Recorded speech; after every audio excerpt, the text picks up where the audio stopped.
On reste avec vous pour parler de Damaro ce matin, Lincoln. Oui, effectivement, le RPG se fait entendre à travers un communiqué. Vous savez qu'il y a plus de 7 mois, ces cadres sont pratiquement à la maison centrale, notamment Kassouri, Damaro et compagnie Arissatou. C'est vrai que Damaro, on n'entend pas souvent parler de lui, mais ces derniers temps, quand même, il s'est dit beaucoup de choses sur son état de santé. Oui, finalement, parce que son état de santé est dégradant. Il a commencé par peut-être les maux d'orteil et tous les jours maintenant à peut-être ces petits mots sur Damaro. C'est pourquoi le RPG Arc-en-Ciel, cette fois-ci, a tenu à faire un communiqué pour demander aux autorités de libérer Karma, Damaro et compagnie. Je me fais le devoir de lire rapidement, de relayer ce communiqué.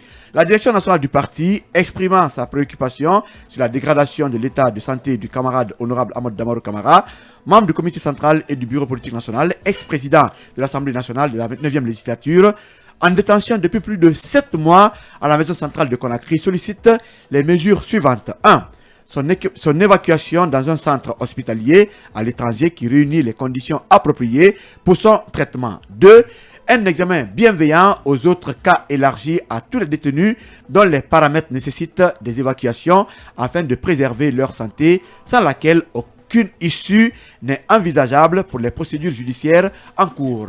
En effet, au regard de la fréquence des cas de graves maladies, comme celui du docteur Lucien Nabé, ex-gouverneur de la Banque centrale, ainsi que des cas répétitifs de décès par défaut d'évacuation, notamment celui de notre regretté honorable Lucien Camara, la direction nationale attire l'attention des autorités de la transition ainsi que celle de la communauté nationale et internationale sur cette délicate situation qui altère dangereusement la promotion des droits humains auxquels nous attachons tous un prix. Enfin, Arissatou, la direction nationale du parti, réaffirme son soutien à tous les camarades en détention, tout en leur rassurant de sa détermination à défendre leurs droits par les moyens légaux consacrés par les lois et procédures en vigueur dans notre pays. Un petit commentaire d'une minute. Ces messieurs sont en prison. Ils sont accusés de faits qui sont passés en Guinée. Mais on se demande aujourd'hui pourquoi jusqu'à présent, Kassouri et compagnie ne sont pas, en tout cas, en liberté. On a l'attention du président, on est en fin d'année. Ces messieurs, quels que soient ceux qu'ils ont commis, ils ne sont pas encore coupables. Ils ont le droit à un procès. Un procès. Et on pouvait les mettre sous, c'est-à-dire peut-être... Contrôle judiciaire. Oui, sous contrôle judiciaire. Pour qu'ils puissent fêter avec leur famille. On est allergique à la justice. Si ces messieurs ont commis, en tout cas des infractions qui sont en Guinée, mais on peut retrouver ces preuves en Guinée et pourquoi pas les juger. En dépit de pour cela, il faut avoir la volonté d'aller vite au procès. Oui, mais on ne peut pas les garder éternellement. Ils ne peuvent pas fuir quand même. Et mieux que ça, il y a d'autres Guinéens qui sont en prison. Pendant combien d'années? Attention, ne dites pas qu'ils ne peuvent pas fuir, Lincoln. Non, mais écoutez, on ne peut jamais être rassuré à 100% de la moralité de quelqu'un. Ceux qui sont maintenant en prison n'ont aucune possibilité de s'enfuir. Il suffit de saisir leurs documents, on connaît chez eux, et les avocats peuvent prendre la garantie, peuvent rester en Guinée. Mais en dépit d'eux, que dire de Fonike Mengue, de Ibrahima Diallo, Sekou Yaya, mais que dire également du commandant Ali Kamara, dont on n'entend plus les nouvelles, malgré l'existence de ce qu'on appelle un tribunal militaire. Moi, à mon humble avis, ces messieurs du RPG, anciens responsables du pays, sont en prison pour que leur parti soit décapité. Mais on ne peut pas décapiter un parti hautement assis. Le RPG, l'UFDG, l'UFR, on n'a pas intérêt que ces partis sombrent. Parce que ces partis sont quand même des paramètres pour la démocratie. Vivement la libération de ces messieurs. Où vous les jugez, ils ont leur famille, ils ont besoin de passer la fête dans leurs différentes familles. On ne veut pas qu'ils sombrent, Lincoln. N'exagérez pas non plus. Gare, est-ce que vous voyez la gente laisser partir Damaro pour se faire soigner? Peut-être bien, ça peut le faire parce que dans le cas dans des cas les plus compliqués, on a vu quand même que la justice a cédé. Je ne vais pas impliquer le CNRD, les autorités de la transition à la justice parce que j'ai comme l'impression aujourd'hui que la justice est un tout petit peu autonome. Il faut le dire parce que elle est trop naïve. Je ne suis pas naïve, mais à l'allure où vont les choses, on voit clairement aujourd'hui que l'exécutif s'immisce très peu dans les affaires. Oui, mais donne l'impression. C'est l'impression que j'ai. C'est l'impression que j'ai. Attention. Oui, moi, c'est l'impression que j'ai. Hein. C'est l'impression que j'ai. Pas de façon officielle. Pendant que le parquet joue bien son rôle. Pendant que le parquet joue bien son rôle. Khalil, je prends les gens au mot. Hein? C'est ce que le colonel Mamadi a dit. Que la justice soit autonome. Et puis, le CNRD, par la voix du colonel, il a réitéré que l'exécutif ne va pas se mettre dans les affaires judiciaires, de continuer à diriger les affaires avec la main libre. Moi, je tiens les gens par les mots. Je pense que dans le cas des anciens dignitaires du RPG Arc-en-Ciel, peut-être que la justice pourrait enfin faire voir son côté humain, son côté très raisonnable pour permettre à ces gens-là d'aller se faire soigner, puisque d'autres en ont bénéficié. Je pense que eux aussi ils doivent en bénéficier. Khalil, on parle quand même de droits humains et le RPG qui dit y attacher un prix. Oui, je vais d'abord commencer par dire à Djaraï que l'exécutif n'a pas besoin de s'interférer dans les dossiers judiciaires à partir du moment où le parquet joue bien son rôle. Parce que le parquet est là aujourd'hui à s'opposer à la mise en liberté des personnes mises en cause. Quand on décide de la mise en liberté des Kassori, vous avez le parquet qui est là, qui s'oppose. Je pense qu'à partir de là, et c'est pas contre la loi aussi. Doumbouya ne peut pas intervenir. L'exécutif ne peut pas du tout intervenir. Oui, c'est permis. Il en a le droit, je suis d'accord. Mais il faut quand même revenir sur les conditions de détention provisoire. On l'a longtemps cité.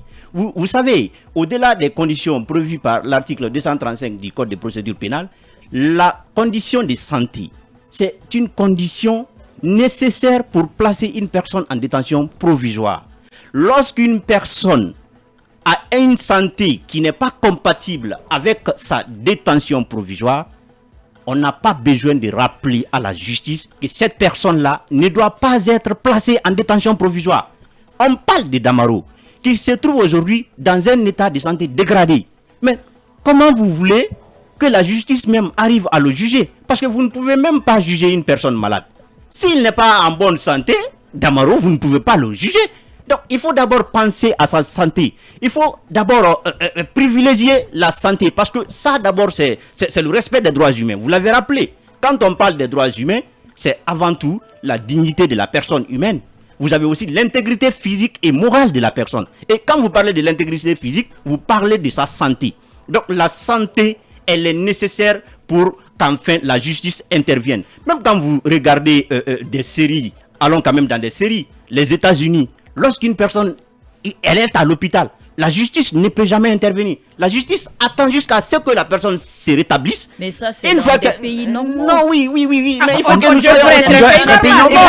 faut que nous soyons aussi des États normaux. Le coup d'État a été perpétré pour rectifier les erreurs du passé. Parce que ces mêmes erreurs ne peuvent pas continuer à tuer les Guinéens. Si vous gardez, parce que nous l'avons déclaré pour le ministre qui a perdu la vie en détention, Luceni Nabé, nous l'avons rappelé.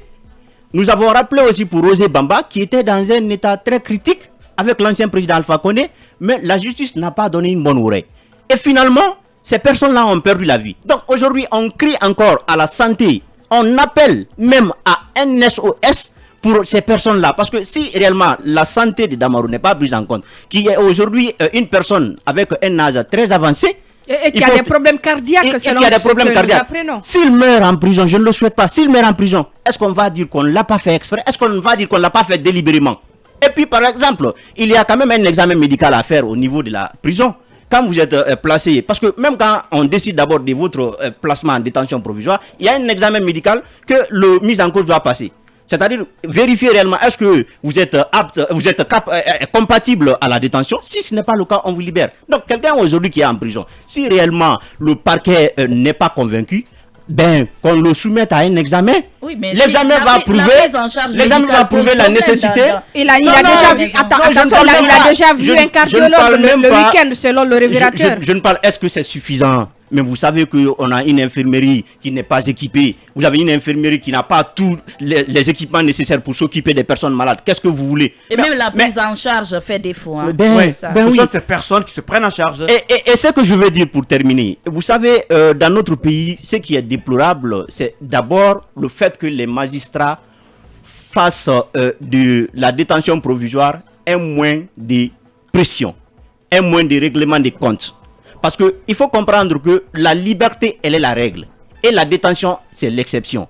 Donc, vous devez plutôt placer des personnes sous contrôle judiciaire que de les placer en détention provisoire. C'est pour des situations extrêmement graves que vous pouvez juger de la nécessité de leur placement en détention provisoire. Mais des Damaros qui ont aujourd'hui une famille, qui est une grande personnalité pour ces pays, si vous confisquez son passeport, vous pensez qu'il va fuir le pays? Il ne peut pas. D'ailleurs, il y a d'autres cadres aujourd'hui qui sont placés sous contrôle judiciaire. C'est le cas des Fodé. Non, passer. Parce que le Guinéen trouve toujours un moyen de contourner la légalité. Vous avez vu des étrangers venir se procurer mais on parle de Damaro. Notre passeport. On parle de Damaro. Et aujourd'hui, vous dites que quand on va confisquer les passeports, il y a des gens qui vont passer par... Qui par exemple attendez. Cela ne fait pas. Mais attends, le Guinéen contourne toujours la légalité. Je vais terminer. Je dis bien, je parle d'un principe. Le principe, c'est la liberté. Donc le principe voudrait que ces personnes-là aujourd'hui soient placées sous contrôle judiciaire. C'est vraiment pour des exceptions très graves qu'on peut les maintenir en détention. Et puisque ces motifs-là ne sont pas réunis, moi je pense que leur libération est nécessaire. Surtout même que ce sont des personnes qui sont malades. Mais vous pouvez aujourd'hui les placer sous contrôle judiciaire, confisquer leur passeport. Parce que quand on parle de contrôle judiciaire, il s'agit des obligations, des restrictions de liberté. Ce qui veut dire qu'ils sont limités dans leur déplacement. C'est une mini-prison. Oui, c'est une mini-prison. Ouais. Ils sont limités dans leur déplacement. Donc je ne pense pas que cela puisse porter à la procédure qui est en cours actuellement. Privilégier les droits humains parce que nous en avons besoin dans notre pays. En tout cas, un Damaro, un Kassori, un Oye et Guilavogui, ceci ne peut pas fuir le pays. Parce que arrêtez. Quelqu'un qui a préféré l'ordre à la loi. Oui. Ce quelqu'un-là, moi, je ne suis pas du tout rassuré de sa position morale à justement respecter les règles. On peut leur retirer leur passeport. Mais je ne suis pas sûr qu'ils ne vont pas contourner ça. J'ai pas de garantie en fait. D'accord, je comprends. Juste pour terminer. Peut-être Peut-être que ces messieurs ont été peut-être à la base de beaucoup d'injustices. Mais nous, on lutte contre l'injustice. On ne peut pas être injuste avec eux parce qu'ils ont été ça et là. Aujourd'hui, je sais qu'un Kassori, un Dr Diané, Damaro et les autres ne peuvent pas fuir ce pays. Parce que c'est des gens qui prétendent encore diriger ce pays. Donc, ils ne peuvent pas fuir la Guinée. Il faut quand même faire de sorte qu'ils soient sous contrôle judiciaire et qu'ils puissent aller se traiter. Parce que celui qui meurt n'a pas droit à un procès. L'action publique est éteinte. Et qu'est-ce qu'on veut de ceci-là? À défaut d'une évacuation, on pourrait ne serait-ce que les admettre au CHU Donka, qui a quand même été rénové, qui est censé être équipé pour prendre en charge des pathologies cardiaques, par exemple. C'est une hypothèse qui est bien possible. On peut les mettre là-haut, dans des cliniques privées de la place, qui ont quand même tout le matériel nécessaire pour pouvoir, n'est-ce pas, s'occuper de leur santé. Khalil parle de contrôle judiciaire, d'accord, mais un contrôle judiciaire renforcé, puisque n'oubliez pas, Bantamasso n'est pas en Guinée actuellement, pourtant il était sous contrôle judiciaire, hein. Qui ça? Bantamasso. Non, vous ne connaissez pas le dossier. Bantamasso est là. Mais est-ce qu'on vous a dit qu'il a fui? Est-ce qu'on vous a dit qu'il a fui? Tu es sûr qu'il est là? Est-ce qu'on vous a dit qu'il a fui? Je passe. On vous a pas dit qu'il a fui. S'il avait fui, on aurait su. Il n'a pas fui. Mais il n'a pas fui. Il a été autorisé. Il a été autorisé. S'il a été autorisé. Il a été autorisé. Alors, dans ce cas de figure, on a une autorisation, mais dire qu'il ne peut pas fuir, mais attention, vous n'avez pas la certitude. Si. Voilà, non.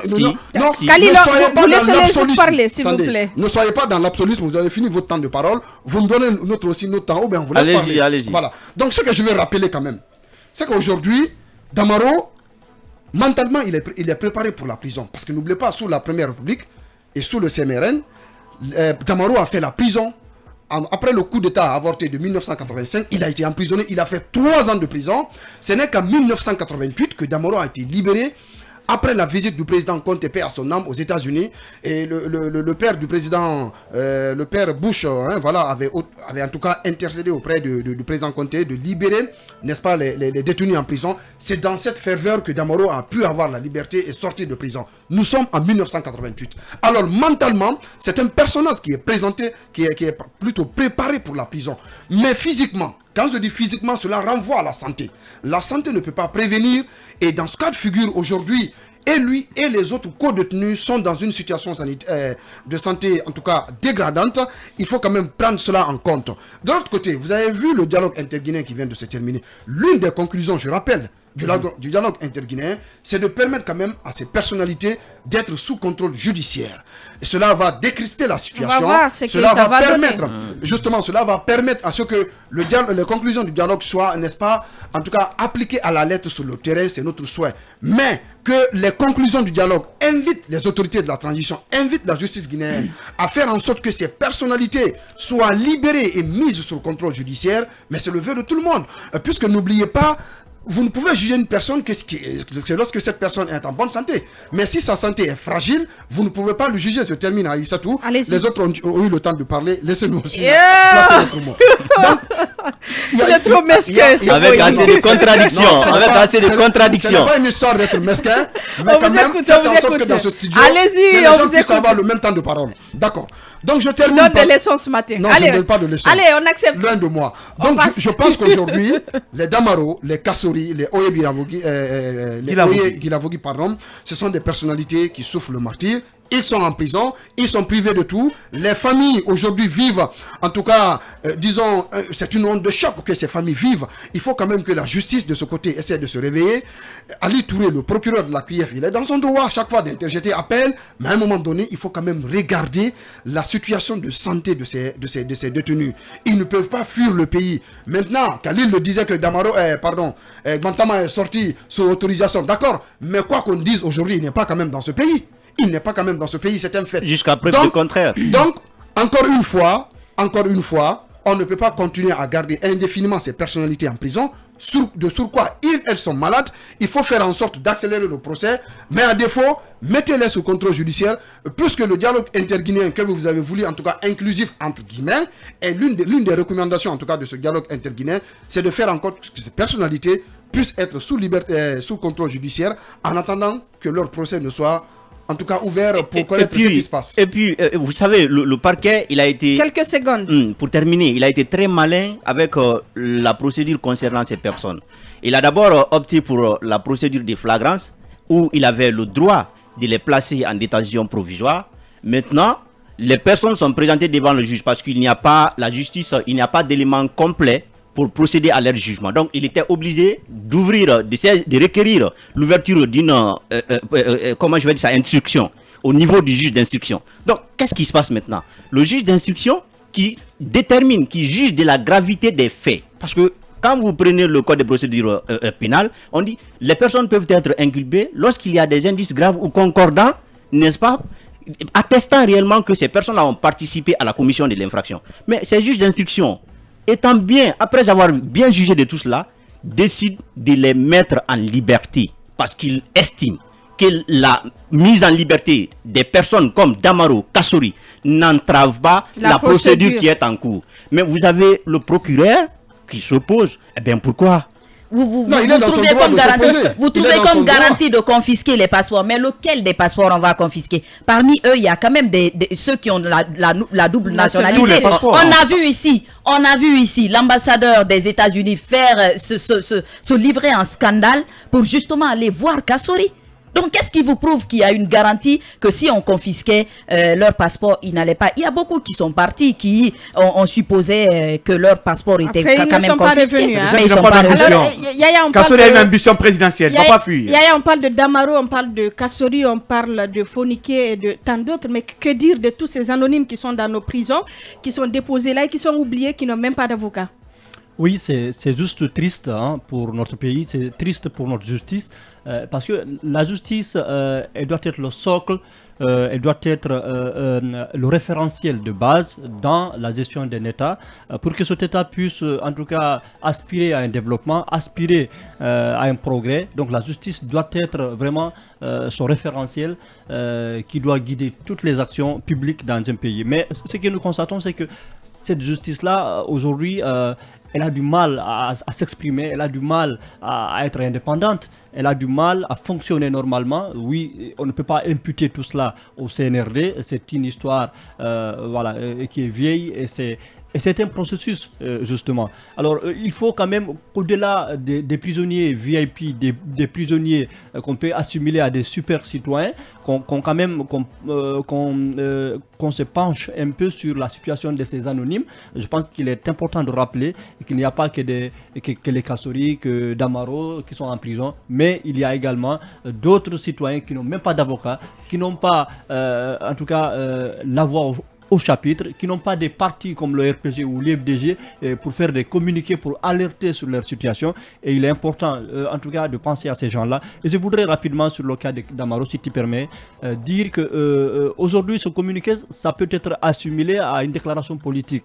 C'est une mise en garde, c'est une alerte. Mais je pense qu'il y a lieu aujourd'hui d'examiner cette situation-là d'une manière lucide. Il faut voir, est-ce que c'est de la surenchère politique ou bien c'est tout simplement parce qu'il y a aujourd'hui urgence à agir, il y a urgence à voir cette situation-là et à prendre les mesures qui s'imposent. Parce que si on ne fait pas quelque chose, ils l'ont dit et même dans le communiqué, ils ont rappelé le cas triste de Luceni Camara. Donc il ne faudrait pas qu'on reste jusqu'à ce que l'irréparable soit commis. Donc il est essentiel d'agir avant qu'il ne soit trop tard. Donc il faut, à mon avis, qu'il y ait une situation, je ne sais pas si c'est un collège mixte composé d'hommes de droit ou de trucs, ou des hommes de la santé pour examiner leur situation, voir si ça nécessite une évacuation, mais qu'on le fasse, qu'on n'attende pas la dernière minute pour agir. Alors, sur le dernier point, alors je dois dire quand même, aujourd'hui, si on ne fait rien, la thèse de l'acharnement politique est en train d'être attestée. Parce que vous voyez, la Guinée va vers des élections à plusieurs scrutins. D'abord au niveau de la base. Et on a des potentiels candidats qui sont en prison. Évidemment, il ne faut pas aussi oublier cet aspect. Des élections au niveau de la base, des élections au niveau de la base, mais aussi au niveau national, sans compter le référendum constitutionnel. Mais je pense que le RPG a besoin de ces cadres, a besoin de ces cerveaux-là, parce qu'en politique, c'est d'abord la stratégie. Il faut que les gens donnent le cap, définissent les stratégies, et pour que, après, les autres déroulent. Mais si tous les cerveaux sont en prison, donc je vois... Pas que le RPG, il y a ceux qui sont en exil aussi. Voilà, évidemment, c'est qu'on est en train de contribuer à l'émiettement et à la déstabilisation de ce parti. Peut-être rapidement, Harissatou, je pense que s'il faut... il faut de la quiétude, il faut vraiment l'harmonie aujourd'hui pour que cette transition se passe dans des conditions les meilleures pour un retour rapide à l'ordre constitutionnel. Mais cela ne peut se faire que dans dans un environnement stable. On ne peut pas quand même continuer à assister à ces violations, puisque vous vous rappelez, sous Alpha Condé, c'était les mêmes pratiques. C'est pour cela, quand je vois le communiqué aujourd'hui du RPG, j'en ris. Pourquoi? Parce que sous le RPG, rappelez-vous que des personnes, des activistes de la société civile ou des acteurs politiques étaient aussi en prison ici. Et tous les jours, les journalistes, des personnes de ressources n'ont pas invité le pouvoir en place de libérer ces personnes, mais jamais le RPG n'a daigné les libérer. Enfin, le pouvoir incarné... La roue tourne, Boy. Le supplément. La roue tourne. Donc aujourd'hui, vivement la mise sur contrôle judiciaire de ces personnalités en attendant leur jugement, en attendant leur procès, mais ne les gardons pas là pour ne pas que le pire arrive. Le supplément continue.